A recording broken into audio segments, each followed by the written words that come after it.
The winter had been especially cold. Snow blanketed the ground in thick white layers. The squirrels, the badgers, and even the hedgehogs had disappeared into their warm burrows to wait for spring. The swifts and the swallows had long flown south. The woods were silent, empty of footsteps and still with frost.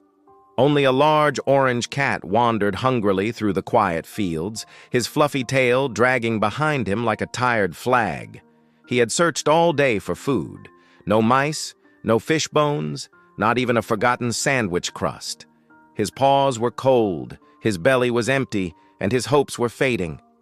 "I will have to go without dinner tonight," he meowed pitifully as he trudged along the snowy path. But just as he was about to turn back, he spotted a trail of smoke curling into the sky in the far distance. Smoke means fire, and fire means cooking. And cooking means food, the orange cat exclaimed, his whiskers twitching with excitement. He hurried toward the farmhouse. Inside, the farmer's wife was making a hearty stew. On the windowsill, just beside the open pane to let in the cool air, sat a chunk of golden cheese and a pat of butter. The orange cat leapt onto the ledge with surprising grace, grabbed the cheese between his teeth, and darted off before the farmer's wife even noticed. With his prize secured, he pranced proudly to the edge of a small hill and sat beneath a leafless tree to enjoy his victory. Meanwhile, hidden in the bushes nearby, a clever penguin had been waddling around the countryside, desperately looking for something to eat. Though he was more used to icy lands, he had found himself far from home and far from his usual fishy meals. He was just about to give up for the night when he spotted the orange cat beneath the tree. Tail curled, eyes closed in delight, and a perfect piece of cheese clutched between his paws. That cheese would do nicely, thought the penguin. But I cannot fight the cat for it. No, no. I will have to outwit him. Straightening his bow tie and fluffing his tuxedo-like feathers, the penguin stepped into view. "Good evening, Mr. Cat.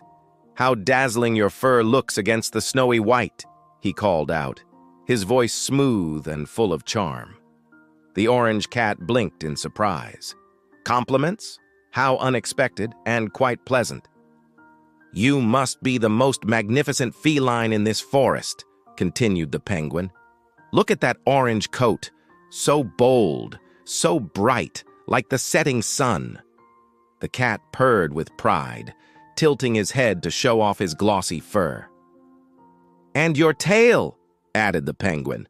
"Is there a more luxurious, majestic tail anywhere? I think not." The orange cat gave it a proud swish. "But what of your voice?"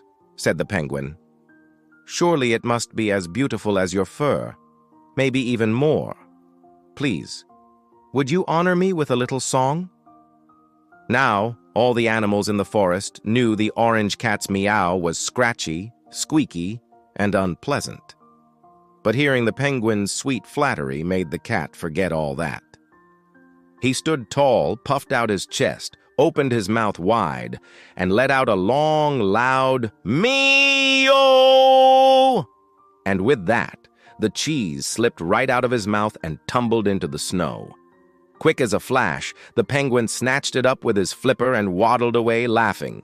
"Thank you, Mr. Cat," he called cheerfully. "But next time, do not let your pride do the talking." The orange cat sat frozen in shock. He had been so flattered, so swept up in admiration, that he had not noticed the trick unfolding right before his eyes.